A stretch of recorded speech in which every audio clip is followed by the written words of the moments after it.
The night my daughter Emma died in that car crash on I-76, something inside me died too. The drunk driver who hit her got 5 years. 5 years for stealing my little girl's future, for turning my wife into a hollow shell who couldn't bear to look at me anymore. Rebecca left 3 months later, taking nothing but the photo albums and our wedding ring.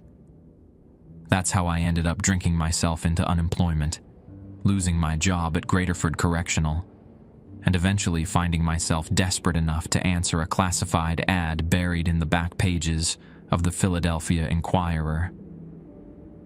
Correctional officer position, high security facility, exceptional pay, discretion required. The interview took place in a cramped office above a cheesesteak joint on South Street. The woman who hired me, Director Patricia Walsh, had the kind of eyes that had seen too much. She wore latex gloves during our entire conversation and kept checking her watch every few minutes. After 15 years working corrections in normal prisons, I thought a transfer to a high-security research facility in Philadelphia would be a step up in my career. The pay was 3 times what I was making, and they said I'd be working with the most dangerous criminals the justice system had ever encountered. What she didn't mention was that these criminals include things with too many teeth. Prisoners who cast no reflection in the security monitors, and inmates whose case files are stamped with symbols instead of crime codes. The facility doesn't show up on any maps, and when people ask where I work, I'm supposed to say I'm employed by the Department of Sanitation. The building itself sits beneath the abandoned Eastern State Penitentiary, accessible only through a maintenance tunnel that connects to the old subway system.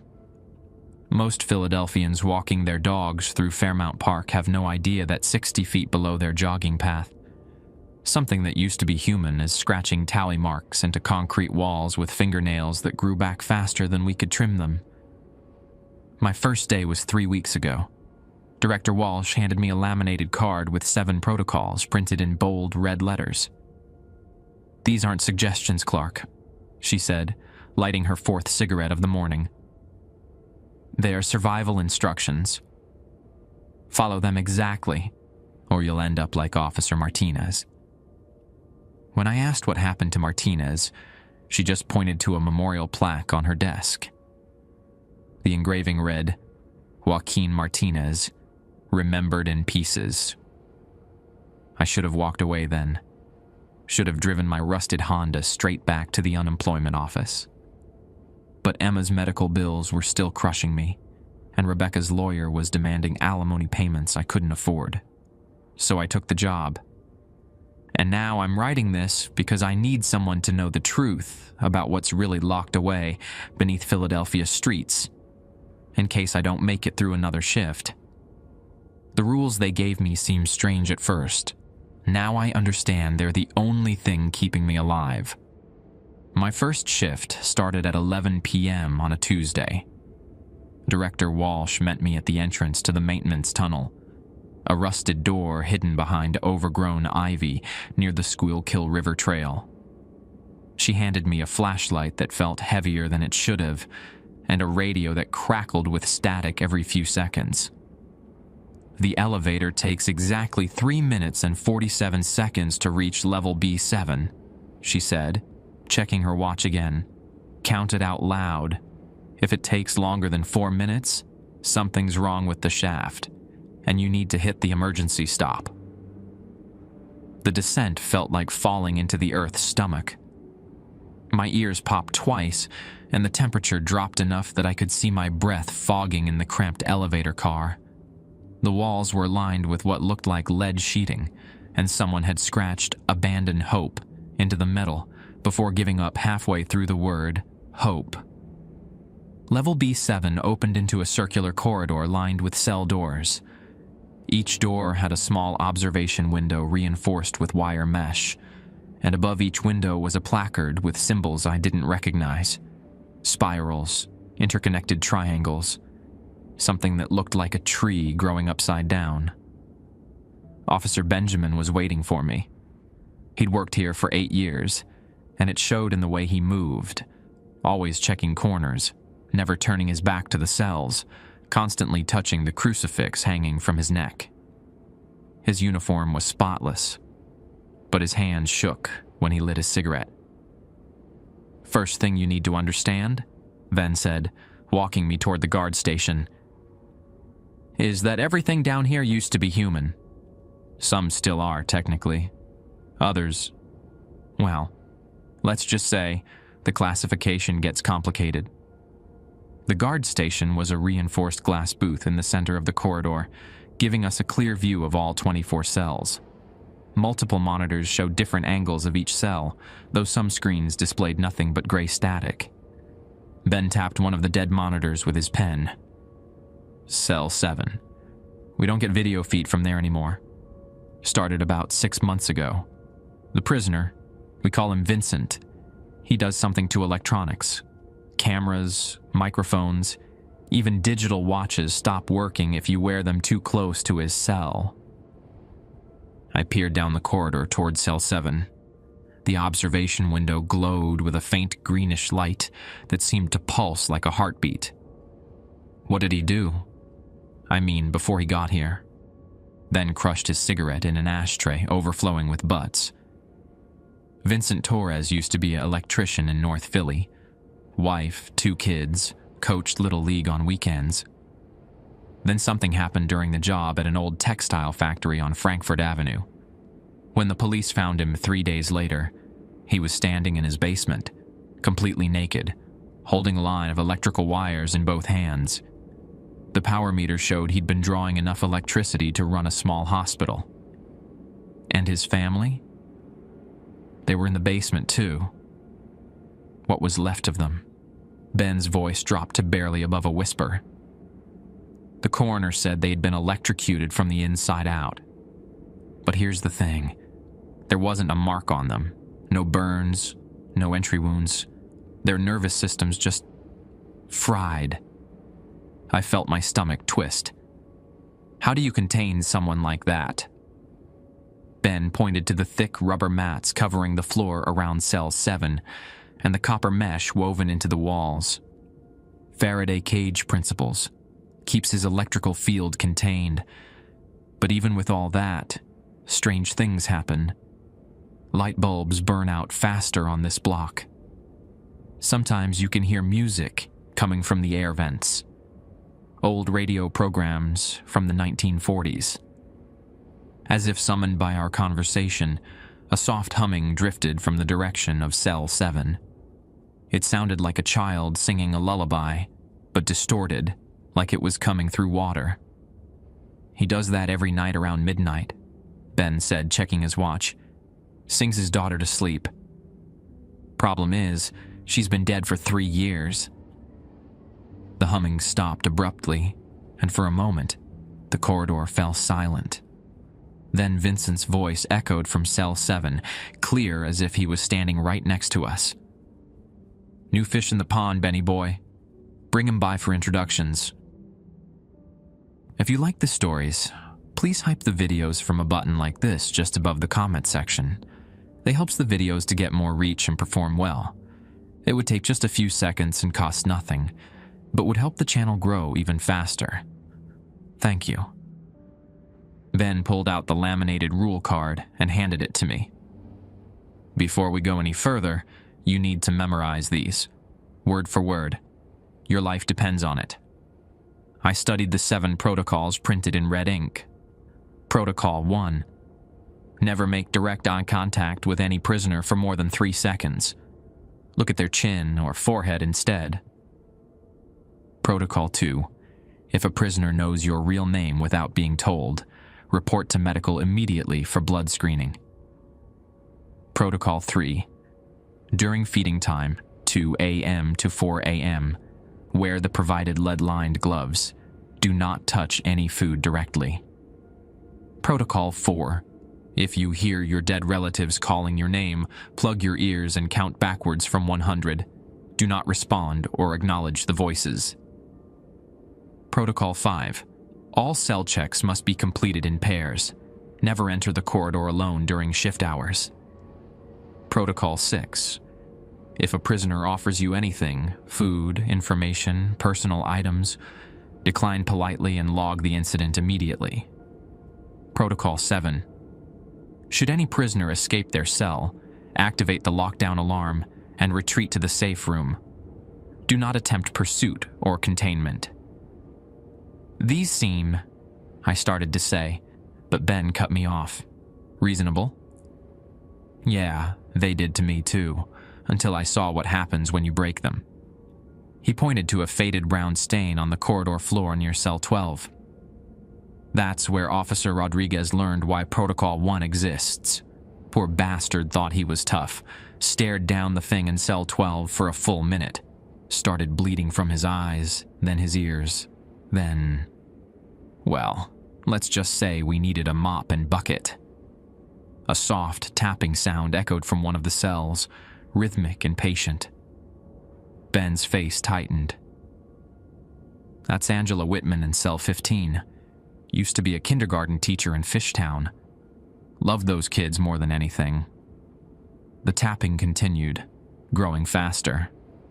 Problem is, her love got a little too intense. Started keeping kids after school, claiming they weren't safe at home. When parents complained, she'd visit their houses at night, leaving little presents on their doorsteps. Dead birds arranged in heart shapes, bloody handprints on windows.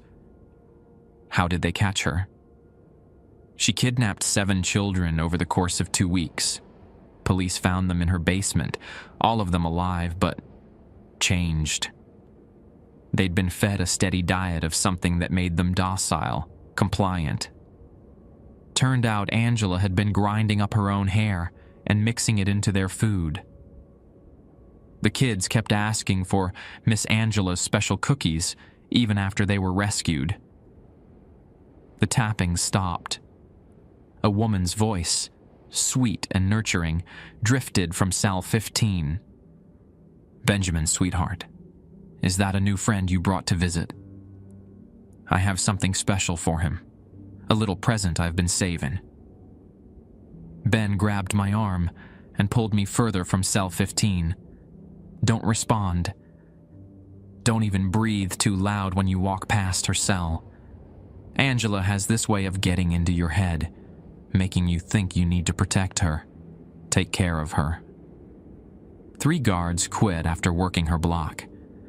All of them said they started having dreams about tucking her into bed, reading her bedtime stories. We moved toward the other end of the corridor, passing cells that seemed to pulse with their own malevolent energy. Cell 3 contained Marcus Fielden, a former social worker who'd convinced 12 families to surrender their children to him for proper care. The children were never found, but Marcus's basement contained 37 small graves, each marked with a different child's favorite toy. The worst part about Marcus, Ben whispered, is that he still believes he was helping those kids. Thinks he saved them from neglectful parents, gave them peace. Sometimes he cries at night, talking about how much he misses his little angels. Cell 9 housed something Ben called the Collector. Real name, David Park, former museum curator who developed an obsession with preserving beautiful things. When police raided his apartment in Society Hill, they found 17 people in various stages of taxidermy, all positioned in lifelike scenes throughout his living room. David's still working on his collection down here, Ben said, nodding toward the cell. We find little sculptures in his cell during inspections, mice, insects, sometimes pieces of his own skin, all perfectly preserved. He keeps asking for specimens to work with, gets agitated when we refuse. A metallic scraping sound echoed from cell 9, like fingernails on metal. Through the observation window, I could see a figure hunched over something in the corner, working with intense concentration. What's he making in there? We're not sure. Could be art, could be something else. The psychology reports say he's trying to perfect the human form through preservation. Problem is, his definition of perfection involves removing what he calls unnecessary parts, tongues, eyelids, anything that moves too much. As we walked back toward the guard station, Ben pointed out other cells. Cell 2 contained Rebecca Santos, a pediatric nurse who'd been injecting children with a homemade serum that was supposed to cure their sadness forever. Cell 18 housed Thomas Mitchell, a school counselor who'd convinced troubled teens that suicide was the only way to find peace, then watched them follow through on his advice. "The thing you need to understand, Evan," Ben said as we settled back into the guard station, "is that most of these people started with good intentions. They wanted to help, to heal, to make the world better. But something broke inside them, twisted their compassion into something horrible. At exactly midnight, the lights dimmed automatically, and a low hum filled the corridor. Several of the prisoners began their nightly routines. Vincent's electrical humming, Angela's soft lullabies, the scraping sounds from David's cell. "Night shift is when they're most active," Ben said, pulling on the lead-lined gloves. "It's feeding time in 2 hours. That's when you'll really understand why we need those protocols." A new voice joined the nocturnal chorus, a child's giggle from cell 22. It sounded innocent, playful, but it made my skin crawl. "Who's that?" Ben's face went pale. "That's cell 22. We don't talk about cell 22. The child's giggle from cell 22 stopped abruptly, replaced by the sound of something heavy being dragged across the floor. Ben immediately reached for his radio, but static filled the air instead of the usual dispatch chatter. "They affect electronics differently," he explained, shaking the radio until it crackled back to life. "Vincent drains power, but the thing in cell 22, it corrupts signals, turns them into something else. Last month, emergency dispatch received a call for help that sounded like my voice. Problem was, I was standing right here when they got it. I tried to peer toward cell 22, but then grabbed my shoulder. Don't. That's the most important rule that's not written down anywhere. Cell 22 has been empty for 6 months, officially. The prisoner was transferred to another facility. But sometimes we still hear things from in there. Voices, movements, sounds that shouldn't exist in an empty room. What was in there originally? Ben lit another cigarette, his third since my shift started. Timothy Walsh, 8 years old when they brought him here. Director Walsh's nephew. A child? They imprisoned a child? Timothy wasn't exactly a child anymore. Started out normal enough, good grades, played soccer, loved video games. Then his parents died in a house fire on Lombard Street.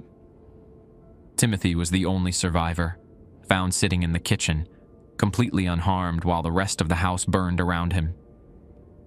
The dragging sound from cell 22 resumed, heavier this time, like furniture being moved.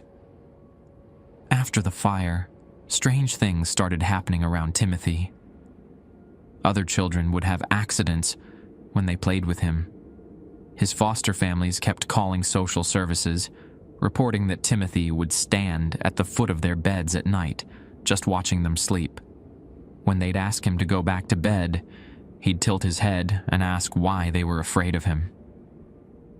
Ben walked to the filing cabinet and pulled out a thick folder marked with symbols instead of letters. The final incident happened at his elementary school. Timothy convinced his entire third-grade class to play a game called Forever Tag. 23 children followed him into the school's basement during recess. When teachers found them 2 hours later, they were all standing in a perfect circle around Timothy, holding hands, eyes closed, humming the same tune. What's wrong with that? The children had been standing there for 6 hours, not 2. Time moved differently around Timothy, and when the teachers tried to separate them, the kids started screaming, begging not to be taken away from him. They said Timothy had shown them the place where no one gets hurt, and they wanted to stay there forever. A small voice, barely audible, drifted from cell 22. "Uncle Benny? Is that you? I'm scared. It's dark in here." Ben's cigarette trembled between his fingers. "That's not Timothy. Timothy was transferred 6 months ago. That's just echoes." "Echoes of what?" "Of what he did to the other guards who tried to help him. Timothy had this ability to make adults want to protect him, nurture him. But his idea of protection involved keeping people with him permanently. Guard Martinez, the one on the memorial plaque, he started bringing Timothy extra food, books, toys. Said the kid reminded him of his own son back in Puerto Rico." The temperature in the corridor seemed to drop several degrees. I could see my breath now, small puffs of vapor that dissipated too quickly. Martinez started staying after his shifts, playing games with Timothy through the cell door. Chess, 20 questions, storytelling. It seemed harmless until other guards noticed that Martinez was losing weight, looking pale, talking to himself. When Director Walsh ordered psychological evaluation, they found that Martinez was giving Timothy more than just attention. He was somehow giving him pieces of himself. "What do you mean?" "Memories, emotions, life force, call it whatever you want." The psychiatrist's report said Martinez couldn't remember his wife's name anymore, or his children's faces. All his happy memories had been absorbed. In their place, he had Timothy's memories of the fire, the foster homes, the loneliness. The voice from cell 22 changed, became older, more desperate. "Por favor, ayúdame. I can't remember my daughter's face. I can't remember why I came to work today. Help me remember." Ben squeezed his eyes shut. Martinez spent his final shift standing outside cell 22, just talking. Other guards found him the next morning, still at his post, but completely catatonic. He'd forgotten how to speak English. Couldn't remember his own name. The only thing he could say was, "Timothy needs me," over and over in Spanish.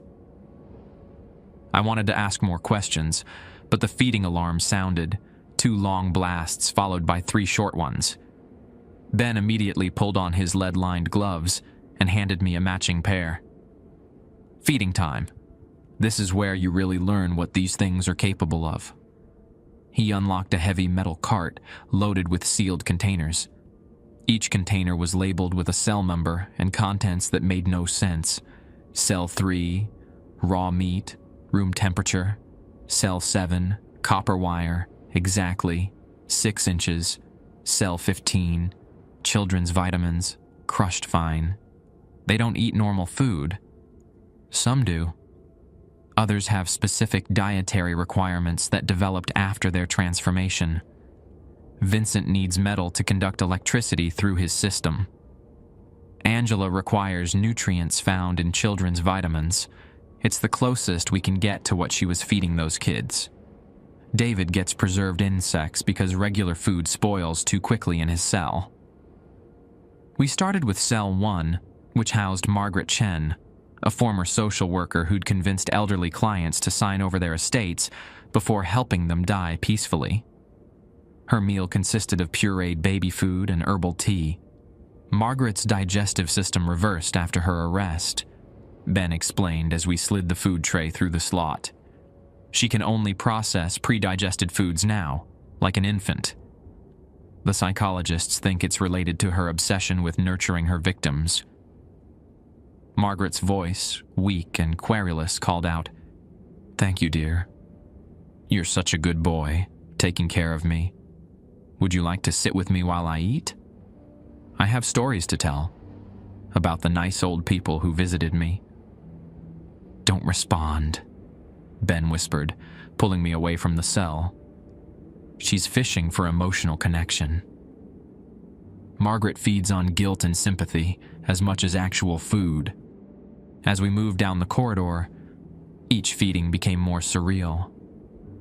Vincent's cell required us to drop copper wire through a specialized slot that sealed immediately after insertion. The sound of electrical crackling filled the air, followed by satisfied humming.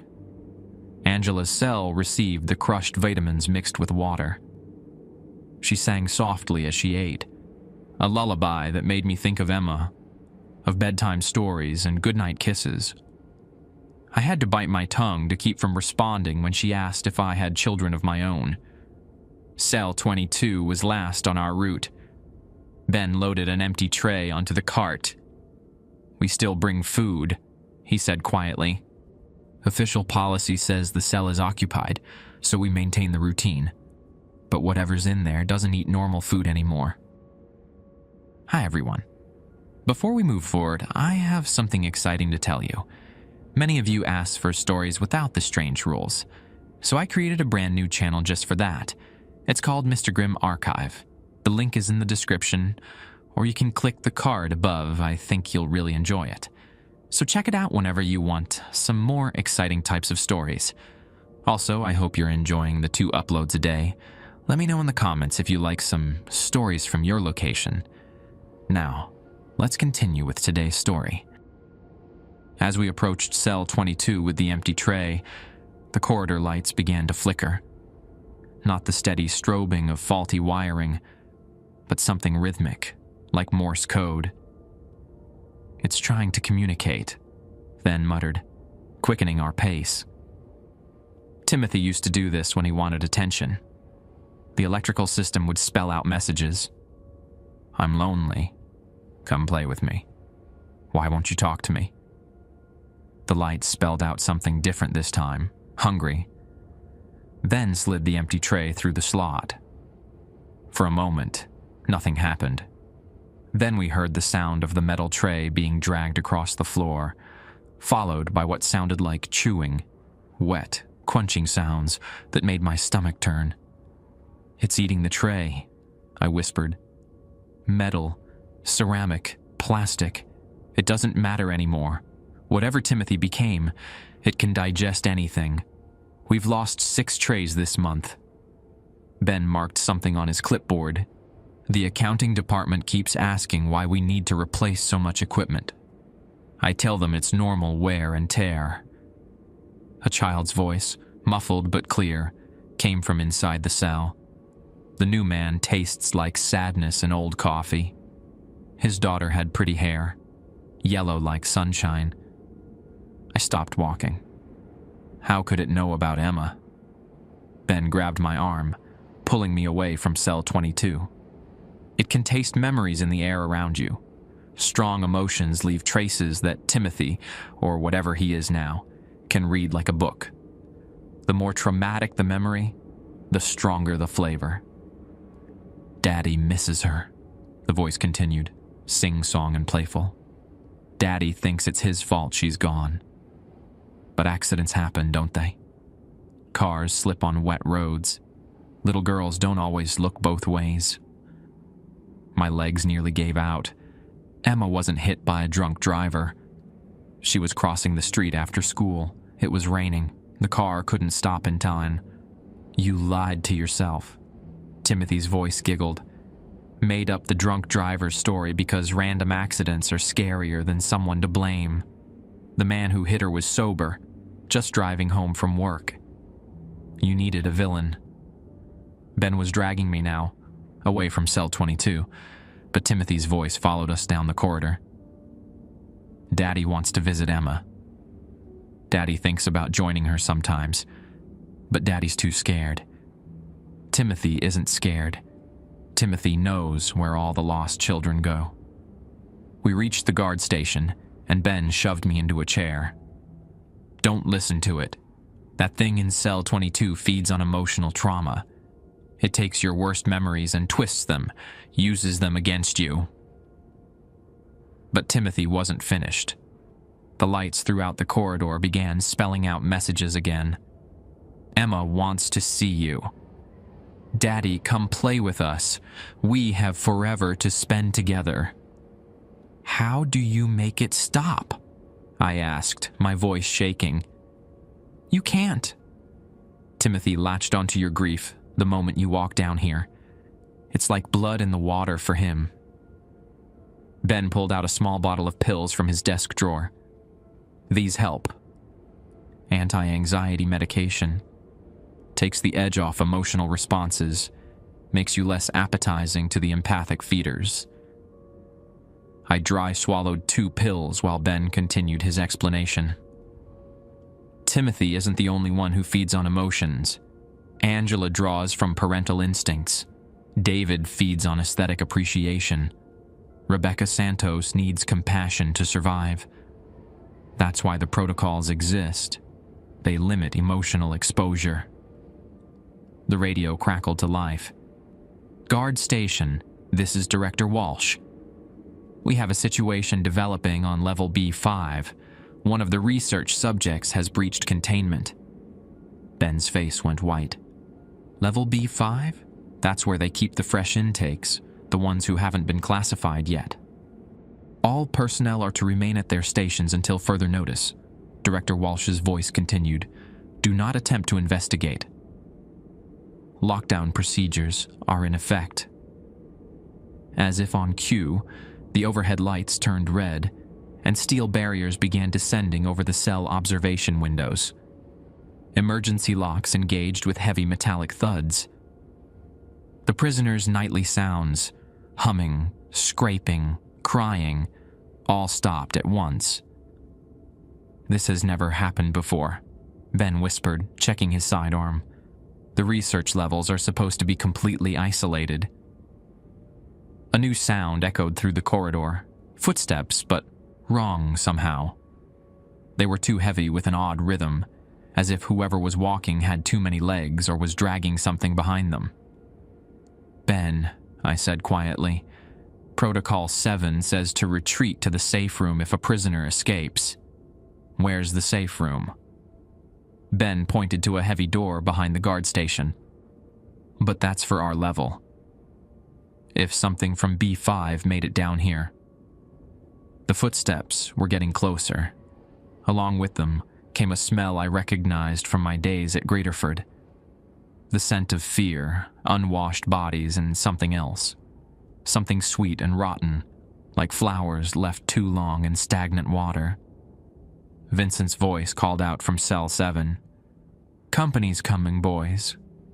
Something that don't belong in the dark places. Something that remembers daylight." The lights went out completely. Emergency lighting kicked in, bathing everything in a sickly green glow.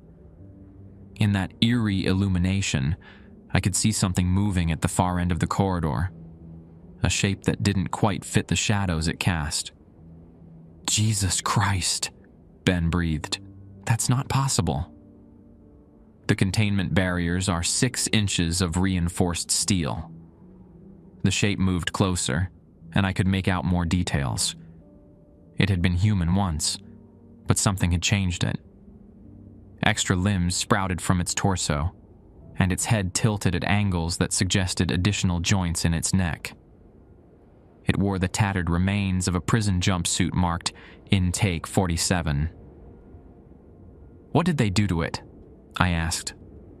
"The research division runs experiments, trying to understand how ordinary people transform into this." Ben's voice was barely audible. "They take fresh subjects, people who committed horrible crimes but haven't manifested supernatural abilities yet, and they try to accelerate the process." The creature stopped directly in front of our guard station. Even through the reinforced glass, I could hear it breathing. Wet, labored sounds like air moving through damaged lungs. Angela's voice drifted from cell 15. "Oh, sweetheart, you look hurt. Come to Miss Angela. I'll take care of you." The creature turned toward her voice, and I saw its face clearly for the first time. It had been a woman, middle-aged, with graying hair and kind eyes. But those eyes now held something that made my skin crawl. an intelligence that was no longer entirely human. "That's Dr. Sarah Klein," Ben whispered. "She was brought in last week. Pediatrician who'd been euthanizing terminal children without parental consent. Thought she was ending their suffering." The creature that had been Dr. Klein pressed its face against Angela's cell window. Multiple voices spoke from its throat, children's voices, overlapping and harmonizing. "We want to go home now. We want our mommies. Please let us go home." Angela's response was immediate. "Of course, babies. Miss Angela will take you home. Just open the door for me." The creature's extra limbs began working at Angela's cell lock, fingers that had grown too long and thin slipping into the mechanism with surgical precision. "It's going to let her out," I said. Ben was already reaching for the lockdown alarm. And that's how this place becomes a slaughterhouse. Ben's hand hovered over the lockdown alarm, but before he could activate it, Dr. Klein's creature stopped working on Angela's lock. Its multiple limbs went rigid, and all the children's voices speaking through its throat fell silent. "Something's wrong," Ben whispered. "She's not moving." Through the green emergency lighting, I could see the creature's body trembling. Then it began to convulse, violent spasms that sent it crashing into the corridor wall. The sound it made was horrible, like a dozen children screaming at once but muffled, as if coming from underwater. The children she killed, I realized. They're fighting back. The creature that had been Dr. Klein collapsed to the floor, writhing as voices continued to pour from its throat. But these weren't the same childish pleas for home. They were angry, accusatory. "You said it wouldn't hurt. You promised our parents we'd get better. Why did you lie to us?" Angela pressed her face against her cell window, watching the display with fascination. "Poor babies," she cooed. "You're so confused. Let Miss Angela help you understand." "Don't listen to her," Ben called out, though I wasn't sure if he was talking to me, the creature, or the voices of dead children. "Angela's trying to establish connection. If those spirits latch onto her instead of fighting the transformation, she'll gain access to their memories, their pain." The creature's convulsions slowed, then stopped entirely. When it stood up, something had changed. Its movements were more coordinated, purposeful. The extra limbs worked together now instead of flailing randomly. "Thank you, Miss Angela," it said in the child's voice. "We understand now. We're not lost anymore." Angela smiled through her window. "That's right, sweethearts. Miss Angela knows what's best. Now can you do Miss Angela a little favor? These mean men have locked me in here, and I can't take care of all the other children who need help." The creature resumed working on Angela's cell lock, but with newfound skill. Its elongated fingers moved with surgical precision, manipulating the mechanism in ways that shouldn't have been possible. "How long until that lock gives?" I asked. Ben checked his clipboard, flipping through pages of technical specifications. "Those locks are rated for superhuman strength, but they're mechanical, not electronic. If something understands the internal workings well enough." The lock clicked open. Angela's cell door swung wide, and she stepped into the corridor for the first time in 3 years. She looked exactly like what she'd been, a kindergarten teacher in her 50s, gray hair pulled back in a practical bun, wearing a simple prison jumpsuit. If you saw her on the street, you'd think she was someone's grandmother. "Freedom at last," she said, stretching her arms above her head. "Thank you, sweethearts. Miss Angela won't forget your help." The creature knelt before her like a faithful pet. "What do you need us to do?" Angela walked slowly down the corridor, examining each cell door with professional interest. "Well, First, we need to gather all the other children. They've been so lonely, separated from each other like this. Then we can start the real work, helping all the sad people in this awful place." She stopped in front of cell 3, where Marcus Fielding was kept. "Marcus, dear, are you awake? Miss Angela has come to visit." Marcus's voice, eager and grateful, responded immediately. "Angela? Oh, thank God. I was wondering when someone sensible would come to fix this place. These guards, they don't understand what we're trying to accomplish." "Of course they don't, Marcus. They think love is something you can regulate, something you can put behind locked doors. But we know better, don't we?" Angela's creature moved to Marcus's cell and began working on his lock. Within minutes, Marcus Fielding stepped into the corridor, a thin man in his 40s with the soft features of someone who'd spent his career working with children. "This is wonderful," Marcus said, looking around the corridor with wonder. "We can finally create the safe space these children deserve. No more interference from parents who don't understand. No more bureaucrats who prioritize paperwork over protection." "Exactly," Angela agreed. "And look what friends we've already made." She gestured to the transformed Dr. Klein creature, which had begun making soft cooing sounds, the kind of noises adults make to comfort upset children. Ben grabbed his radio. "Director Walsh, we have a code red situation on level B7. Multiple containment breaches. Angela Whitman and Marcus Fielding are mobile, accompanied by an unidentified transformed subject." Static answered him.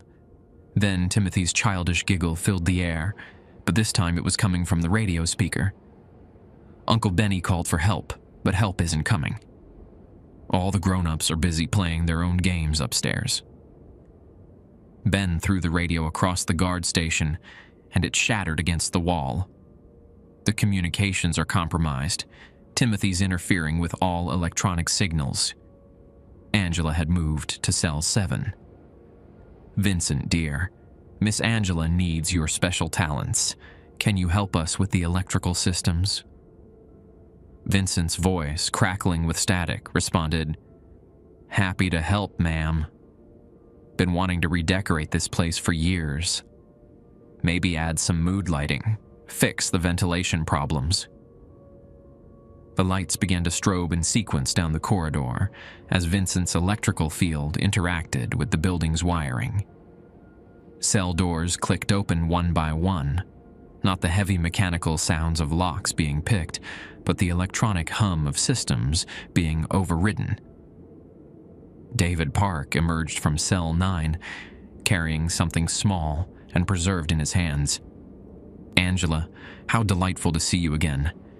I've been working on a special project, a representation of childhood innocence, perfectly captured and preserved for eternity." Rebecca Santos stepped out of cell 18, her former nurse's training evident in the way she immediately began assessing everyone's health. "My goodness, look at all these people who need care. Marcus, you've lost weight. Vincent, your electrical field is fluctuating. Are you getting enough copper in your diet?" Within 10 minutes, half the corridor's prisoners were free and socializing like old friends at a reunion. They gathered around Angela, who had assumed the role of group leader with natural ease. "Now, children," she addressed the group, "we have a wonderful opportunity here. All these years, we've been separated, unable to help each other or share our gifts. But tonight, we can finally work together to create something beautiful." "What did you have in mind?" Marcus asked. Angela smiled, and for a moment I could see exactly why children had trusted her. "We're going to turn this entire facility into the safe space we always dreamed of. A place where no one gets hurt, where everyone is taken care of, where all the lost children in the world can finally find peace."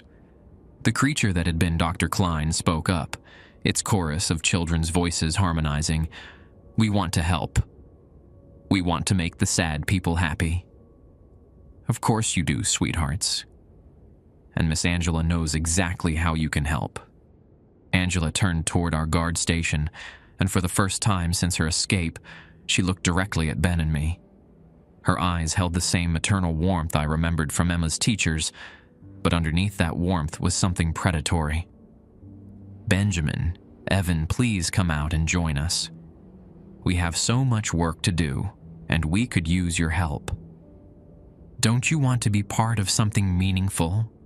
Something that helps people instead of hurting them?" Ben's hand moved to his sidearm. "There's no way out of this corridor except the elevator. If we can reach it." "The elevator's been disabled," Vincent's voice announced cheerfully. "Electrical systems are all under new management now. Nobody leaves until Angela says they can leave." Angela approached our guard station with the patient determination of someone who had all the time in the world. Behind her, the freed prisoners spread out across the corridor, some examining empty cells, others gathering materials for unknown purposes. "You know what the problem is with this place?" Angela asked, pressing her palm against the reinforced glass. "Everyone's so focused on punishment, on containment, on keeping us away from the people who need our help. But we're not the monsters here. We're the healers, the protectors, the ones who understand what real care looks like." The glass beneath her hand began to crack. The cracks in the reinforced glass spread outward from Angela's palm like a spider web.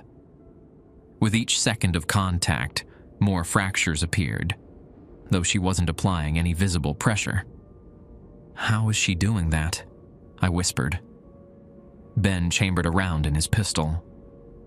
"Angela's touch has always been corrosive to barriers, physical walls, emotional defenses, psychological boundaries.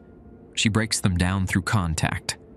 That's how she got into those children's heads, why parents couldn't resist her suggestions." Angela smiled at us through the cracking glass. "I know you're frightened, but there's no need for weapons, Benjamin. Miss Angela has never hurt anyone who didn't fight her help. Those poor guards who got sick, they were trying to keep me from caring for people who needed attention." Behind her, the other prisoners had begun organizing themselves with disturbing efficiency. Marcus was examining the empty cells, making notes on a piece of paper he'd torn from some official document. David had started arranging small objects, buttons, screws, fragments of concrete, into precise geometric patterns on the floor. Rebecca moved between the group, checking on everyone like a concerned nurse making rounds. The creature that had been Dr. Klein stood guard near the elevator, its multiple limbs positioned to block any escape attempt. The children's voices it carried had quieted to soft whispers, like kids sharing secrets during nap time. "Vincent, dear," Angela called out, "can you do something about these lights?" "This green color is so harsh. Something warmer would be better for our new guests."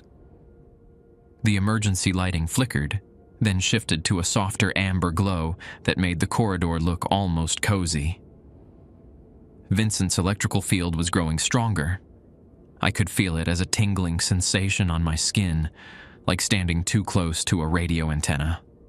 "Much better," Angela approved. "Now, Marcus, have you found us a suitable space for the children?" Marcus looked up from his notes. "Cells 19 through 24 are currently empty. If we remove the locks and barriers, we could create a communal area where everyone can spend time together safely." "Wonderful idea. David, could you help make those spaces more comfortable? Your artistic talents would be perfect for decorating." David nodded eagerly. "I have some preserved specimens that would make lovely centerpieces, and I've been saving materials for a special project, a sculpture representing the beauty of permanent peace." The glass finally gave way with a sound like breaking ice. Angela stepped through the opening into our guard station, shaking fragments from her gray hair. "There we go," she said pleasantly. "Much better for conversation. Now, gentlemen, I know this seems overwhelming, but I want you to understand what we're offering you." Ben raised his weapon. "Stay back, Angela. I'm authorized to use deadly force." Angela looked at the gun with the patience of a teacher watching a student make a mistake. "Benjamin, sweetie, violence never solves problems. It just creates more hurt, more trauma, more people who need healing. Put that away before someone gets scared." "I'm not putting down my weapon." "Of course you are, dear." Angela's voice carried the same tone she'd probably use to convince children to clean up their toys or take their medicine. "You're going to put it down because shooting me won't help anyone. And deep down, you know that." Ben's hand began to shake. "I've seen what you do to people, Angela. I've read the reports. You've read lies written by people who don't understand love." Angela stepped closer, and I could smell something on her. Not perfume or soap, but something organic, like fresh soil or growing plants. "Those children I cared for, they were suffering, Benjamin. Neglected by parents who were too busy, too distracted, too selfish to see what their babies needed. I gave them attention, affection, the stability they craved.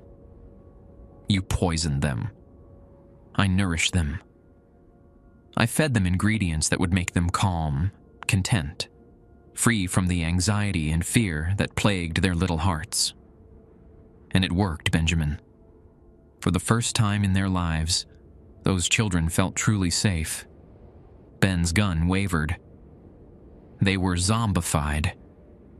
Compliant. That's not the same as safe. Isn't it?" Angela's eyes held genuine confusion. "Safety means no fear, no pain, no difficult decisions that might lead to mistakes. I gave those children perfect peace." Rebecca had moved closer during this conversation. "Benjamin, I can see you're stressed. Your pulse is elevated, your breathing is shallow. You need medical attention. Let me help you." "Stay away from me." Rebecca's voice carried the professional concern of someone accustomed to caring for patients. "I understand. You've been conditioned to fear us by people who profit from keeping families separated, who make money from human suffering. But we're not your enemies. We're healers who've been criminalized for refusing to accept that pain is unavoidable." "You killed 12 children. I ended their suffering permanently. Those poor babies were terminal, Benjamin, dying slowly, in agony, while their parents watched helplessly and doctors collected fees for treatments that only prolonged misery. I gave them peace." Marcus joined the conversation from where he'd been working on the cells. "The problem with society is that people mistake temporary comfort for genuine care. Parents think they love their children, but they expose them to dangers every day. Schools where they're bullied, streets where they might be hurt, futures filled with disappointment and pain." Angela nodded approvingly. "Exactly, Marcus. True love means protecting people from all harm, even if they don't understand why protection is necessary." David looked up from his arrangement of objects. "Beauty and truth are permanent, but life is chaotic and ugly. By preserving perfect moments, we capture what matters most, the essence of a person, without the decay that time brings." Vincent's voice crackled through the air. "Order instead of chaos. Control instead of randomness. These folks understand what real peace looks like." I realized they were all talking to Ben, but they were looking at me. Their combined attention felt like standing under a heat lamp. Warm, overwhelming, suffocating. "Evan," Angela said softly, "you understand loss better than most people. You know what it feels like to watch someone you love suffer and be unable to help them. Emma was in pain during that accident, wasn't she? Scared, confused, calling for her daddy. My vision blurred. Don't talk about my daughter. But I want to help you understand that Emma's pain is over now. She's found the peace that all children deserve, and you could join her if you wanted to. We could help you find the same rest she has. Rebecca stepped forward with medical authority. Evan, your grief is consuming you. You're suffering from survivor's guilt, depression, probably PTSD from the trauma. These are treatable conditions, but conventional therapy only manages symptoms. We can cure the underlying problem. What problem? The problem of memory, Marcus explained gently. The problem of consciousness that keeps replaying painful experiences. We can help you let go of that burden. Angela reached out as if to touch my face. Imagine never having to remember that phone call from the hospital, never reliving the moment you identified Emma's body, never waking up from dreams where she's still alive. We can give you that gift. Ben's gun clattered to the floor. He was staring at Angela with the expression of someone watching a sunrise, wonder mixed with recognition of something beautiful and overwhelming. That's right, Benjamin, Angela murmured. You're starting to understand. All this time, you've been fighting against people who only want to help. Fighting against peace. Fighting against love itself. Timothy's voice drifted from cell 22, though the door remained closed. Uncle Benny's memories taste like coffee and loneliness now. Much better. Less bitter. Angela smiled at me. Your turn, Evan. Let Miss Angela take away all that hurt. Angela's hand was inches from my face when the lights went out completely. Not the gradual dimming we'd experienced before, but total darkness that swallowed the corridor like a living thing. Vincent? Angela called out, confusion replacing the maternal confidence in her voice. Dear, we need the lights back on. Vincent's response came from somewhere in the darkness, but it sounded wrong, strained, like he was fighting against something. Can't control it. Something else is drawing power. A new voice echoed through the corridor, one I hadn't heard before. It was young, maybe teenage, and carried an authority that made everyone fall silent. Visiting hours are over, Angela. Time to return to your rooms. Red emergency lighting snapped on, but instead of the warm amber Vincent had provided, these lights were harsh and clinical. In their glow, I could see a figure standing at the far end of the corridor. A girl, maybe 16, wearing a simple white dress that seemed to glow with its own light. Jessica? Angela whispered, and for the first time since her escape, she sounded afraid. Sweetheart, what are you doing here? The girl, Jessica, walked toward us with measured steps. As she moved, the escaped prisoners began backing away, pressing themselves against the walls like children caught misbehaving. I'm cleaning up your mess, Angela. Just like I always have to do when you get too enthusiastic about helping people. Ben blinked rapidly, as if waking from a dream. What's happening? Who is that? Jessica stopped directly in front of Angela, and despite being decades younger and a foot shorter, her presence dominated the space. I'm Jessica Walsh, Patricia's daughter, and these people have been very naughty. Director Walsh's daughter. The pieces clicked into place. The family resemblance was clear now that I knew what to look for. The same sharp eyes, the same no-nonsense posture, but something else entirely in terms of raw authority. Jessica, dear, Angela said, trying to regain her composure. Miss Angela was just helping these nice men understand that they don't need to be afraid anymore. We were going to take such good care of them. I know exactly what you were going to do, Angela. The same thing you did to those children in Fishtown. The same thing Marcus did to his foster kids. The same thing all of you do when you decide people need your special kind of help." Jessica gestured, and Angela stumbled backward, as if pushed by an invisible force. "Return to your cell. Now." "But sweetheart, we were just getting started. Think of all the people in this facility who are suffering, all the guards upstairs who go home to unhappy families, all the researchers who waste their lives studying problems instead of solving them. We could help them all. The only help you provide is the permanent kind, Angela. And that's not help. That's murder with good intentions." Marcus stepped forward, trying to position himself between Jessica and Angela.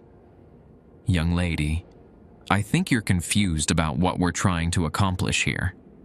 We're creating a safe space for people who need protection from the chaos of the outside world." Jessica looked at him with the bored expression of someone dealing with a persistent child. Marcus Fielding convinced 12 families to surrender their children for proper care, buried those children in your basement and told yourself they were finally safe from neglectful parents. I saved them from lives of disappointment and pain. You murdered them because you couldn't stand the idea of children growing up to be independent adults who didn't need you anymore. Your protection was possession, Marcus. Your care was control. Marcus's face crumpled. But they were suffering. The parents didn't understand how to... The parents were human, flawed, struggling, imperfect. But they were learning, growing, trying their best. You decided that wasn't good enough and appointed yourself judge, jury, and executioner of their family relationships. Rebecca tried to interrupt. "Jessica, as a medical professional, I can tell you that sometimes euthanasia is the kindest option. Rebecca Santos killed 12 terminally ill children without parental consent because you decided their lives weren't worth living." Jessica's voice cut through Rebecca's justification like a scalpel. "You weren't ending suffering. You were ending hope. Those children had families who wanted every possible moment with them, good or bad. But the pain they were in was part of being alive, part of being human. You don't get to decide when someone else's life stops being worthwhile." David had retreated to his cell doorway, but Jessica turned her attention to him anyway. David Park killed 17 people and turned them into artwork because you couldn't accept that beauty is temporary and subjective. I was preserving perfect moments. You were stealing lives because you were terrified of change, of aging, of the natural processes that make existence meaningful. Your art was just elaborate trophy-taking. Vincent's electrical field flickered weakly. We were trying to bring order to chaos, create peace where there was suffering. You were imposing your will on others because you couldn't cope with the complexity of real relationships, real problems, real life. Jessica's voice carried the weight of absolute certainty. Every single one of you chose control over connection, simplicity over growth, death over the messy business of actually helping people live. The creature that had been Dr. Klein made soft, whimpering sounds, the chorus of children's voices barely audible. We just wanted the pain to stop. Jessica's expression softened slightly.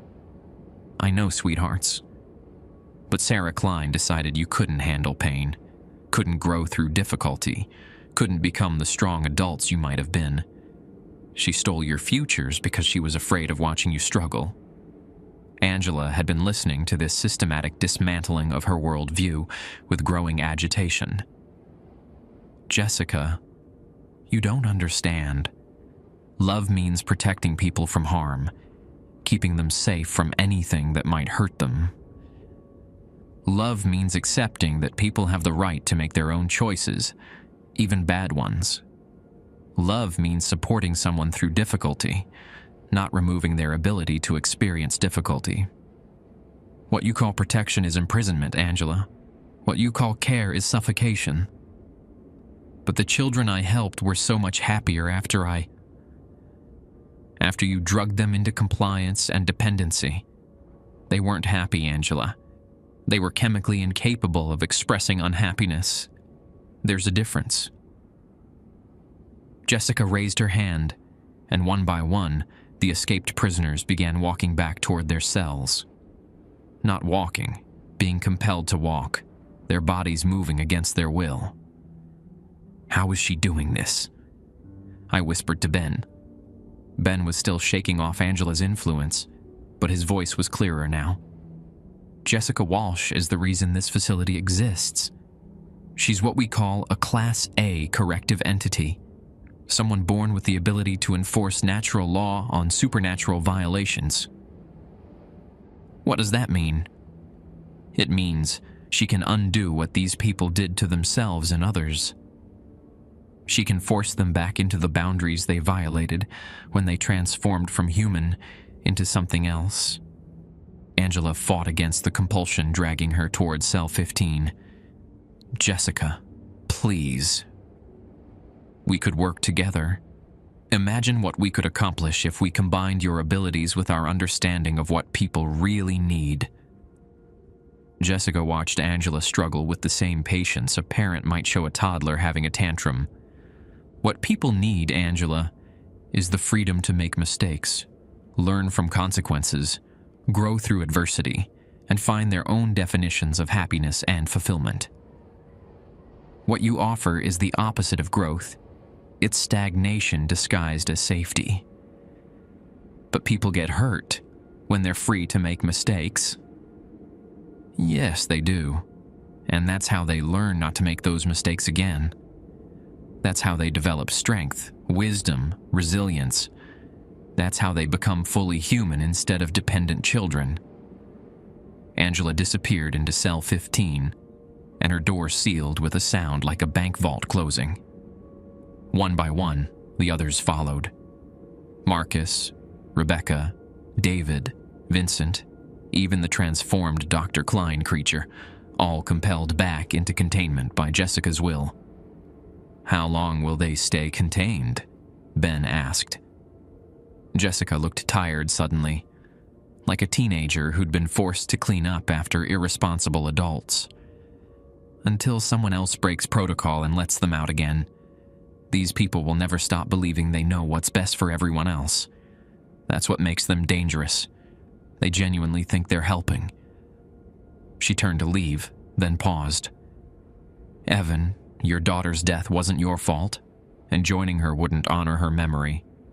Emma would want you to keep living, keep struggling, keep growing. Don't let grief turn you into another Angela. With that, Jessica Walsh walked back down the corridor and disappeared into shadows that seemed to welcome her home. I'm writing this during my lunch break, sitting in my car outside a Wawa on Broad Street.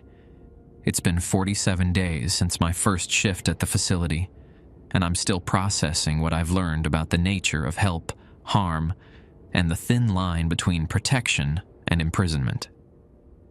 Ben returned to work the next night like nothing had happened. When I asked him about Angela's influence, he just shrugged and said, "You build up immunity after a while. Like exposure to a virus, your brain learns to recognize the infection and fight it off." Director Walsh called me into her office a week after the incident. She was chain-smoking again, checking her watch every few minutes, but this time she also looked relieved. "Jessica told me what happened," she said. "Said you handled yourself well for a first-timer. Most new guards either quit after seeing what's down there, or they start sympathizing with the prisoners. You did neither." I asked her about Jessica, about how her own daughter had become something that could control supernatural entities. Director Walsh was quiet for a long time before answering. "Jessica was born different. Even as a baby, she could calm crying children just by being near them, stop fights between adults with a look, make violent people reconsider their actions. We thought it was just unusual charisma until she turned 13 and started correcting things that were fundamentally wrong with the world around her. Correcting how? A neighbor's dog that had become aggressive after abuse. Jessica touched it once and it went back to being gentle. A teacher who'd been molesting students. Jessica spoke to him, and he turned himself in the next day. A drunk driver who'd been terrorizing our neighborhood. After Jessica had a conversation with him, he voluntarily surrendered his license and entered rehabilitation. She forces people to be better. She doesn't force anything. She just reminds them what they actually are underneath whatever they've become. Some people can handle that reminder. Others, like our prisoners, have gone too far from their original humanity to make it back without external containment. The facility runs on 3 shifts now. Day shift handles intake and processing. New arrivals who haven't fully transformed yet. Evening shift manages the research levels where they study the transformation process. Night shift, my shift, maintains containment of the fully transformed entities that can never be rehabilitated. I've learned to recognize the signs of impending transformation in new arrivals. The kindergarten teacher, who brings homemade cookies for all her colleagues, but keeps detailed files on their personal lives. The social worker who's convinced that parents are inherently incompetent and children would be better off in institutional care. The doctor who believes some patients would be happier dead than dealing with chronic pain. The scary part isn't that these people become monsters.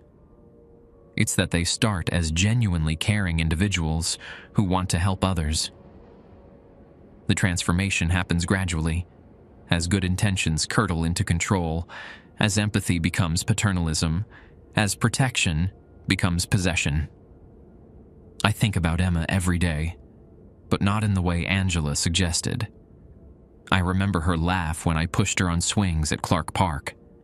I remember how she'd insist on helping me make pancakes every Saturday morning, creating more mess than assistance.